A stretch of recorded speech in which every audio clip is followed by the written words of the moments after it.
Hello বন্ধুরা, smart mindset চ্যানেলে আপনাকে স্বাগতম। বন্ধুরা, স্টক মার্কেট সম্পর্কে সবচেয়ে বেশি যে প্রশ্নটা আমাকে করা হয় তা হলো আমি কিভাবে স্টক মার্কেটে ইনভেস্ট শুরু করব।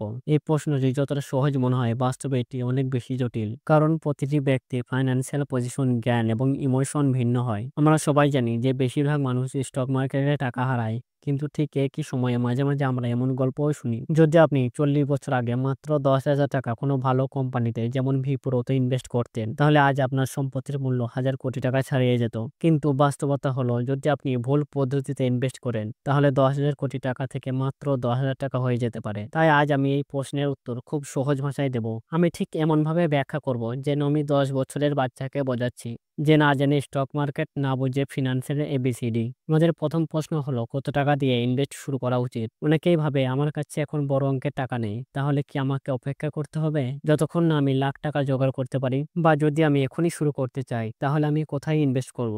এটা আমি আপনাদের একটি গল্পের মাধ্যমে বোঝাচ্ছি। মনীষ পোবরাই একজন ফেমাস ইউএস ইনভেস্টর এবং মাল্টিমিলিয়নিয়ার। একবার রাতে তিনি তার 18 বছরের মেয়েকে এয়ারপোর্ট থেকে আনতে যান। তার মেয়ে প্রথম ইন্টার্নশিপ সম্পূর্ণ করেছিল এবং $5,000 আয় করেছিল।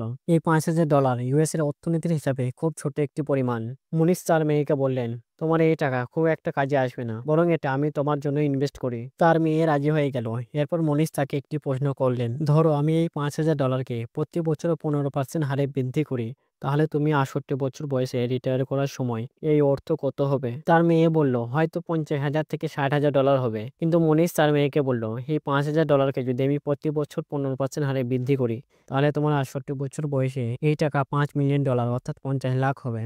এটা শুনে তার মেয়ের ঘুম উড়ে গেল, কারণ মাত্র $5,000 যা সে ইন্টার্নশিপ করে উপার্জন করেছিল, সেটাই তার রিটায়ারমেন্টে তাকে মিলিয়নিয়ার বানিয়ে দেবে। এটা বিশ্বাস করা কঠিন ছিল যে এত ছোট্ট একটি ইনভেস্ট এত বিশাল অঙ্কে পরিণত হতে পারে। মনীষ তখন তার মেয়েকে বুঝিয়েছিলেন যে কম্পাউন্ডিং বা চক্রবৃদ্ধি ইন্টারেস্টের ক্ষমতা এমনই অসাধারণ। যদি কেউ ধৈর্য ধরে এবং লং টার্ম ইনভেস্ট চালিয়ে যায়, তাহলে তার সম্পদ অবিশ্বাস্যভাবে বেড়ে উঠতে পারে। এরপর তিনি বললেন, এখন ভাবো, তুমি শুধু এই $5,000 না, বরং প্রতি বছর আরো কিছু ইনভেস্ট করো, তাহলে তোমার সম্পদ কত হতে পারে। তার মেয়ে তখন বুঝতে পারে যে ছোট ছোট ইনভেস্ট এবং ধৈর্য ধরে লং টার্ম ইনভেস্ট করলে একজন সাধারণ মানুষকে মাল্টি মিলিয়নিয়ার বানিয়ে দিতে পারে। এখন ভাবুন, আপনি যদি ছোট ছোট ইনভেস্ট শুরু করেন এবং লং টার্ম ইনভেস্ট করেন, তাহলে ভবিষ্যতে কত বড় সম্পত্তি তৈরি করা সম্ভব। এখন প্রশ্ন হলো, সম্পত্তি তৈরি করা এত সহজ, তাহলে সবাই ধনী হতে পারে না কেন?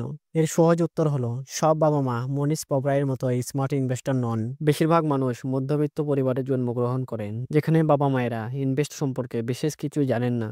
স্কুলে আমাদের এই শিক্ষা দেওয়া হয় না।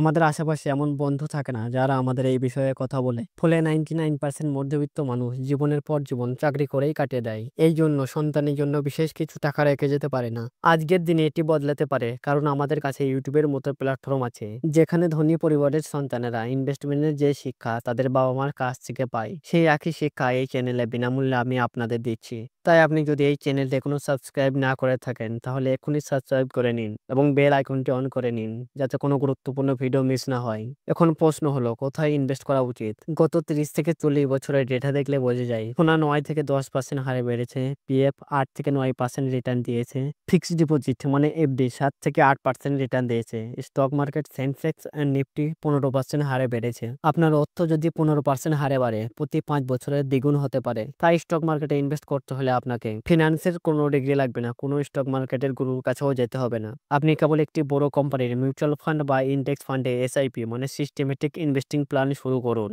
এটি প্রতি মাসে 500 বা 1,000 টাকা দিয়ে শুরু করা সম্ভব। যত দ্রুত সম্ভব ইনভেস্ট শুরু করুন, কারণ সময়ই আপনার আসল সম্পদ। বেসিক শিক্ষা চেয়ে ফাইন্যান্সিয়াল শিক্ষা অনেক বেশি গুরুত্বপূর্ণ। অন্যের কথা শুনে বা গুজবে পড়ে ইনভেস্ট করবেন না, সবকিছু বুঝে নিন। ফোমো মানে ফিয়ার অফ মিসিং আউট এড়িয়ে চলুন। লং টার্ম ইনভেস্ট করুন এবং ধৈর্য ধরুন। আপনি যদি এই বিষয়গুলোর প্রতি সিরিয়াস হন, তাহলে একদিন আপনার নিজের গল্প মানুষ উদাহরণ হিসাবে বলবে। ভিডিওটি ভালো লাগলে অবশ্যই লাইক দিয়ে বন্ধুদের সাথে শেয়ার করে দিন। এই ধরনের আরো ভিডিও পেতে চ্যানেলটাকে সাবস্ক্রাইব করতে ভুলবেন না। আর যারা আগে থেকে সাবস্ক্রাইব করে রেখেছেন তাদের অসংখ্য অসংখ্য ধন্যবাদ। আজকের ভিডিওতে এই পর্যন্তই। দেখা হবে আবার নতুন কোনো ভিডিওতে।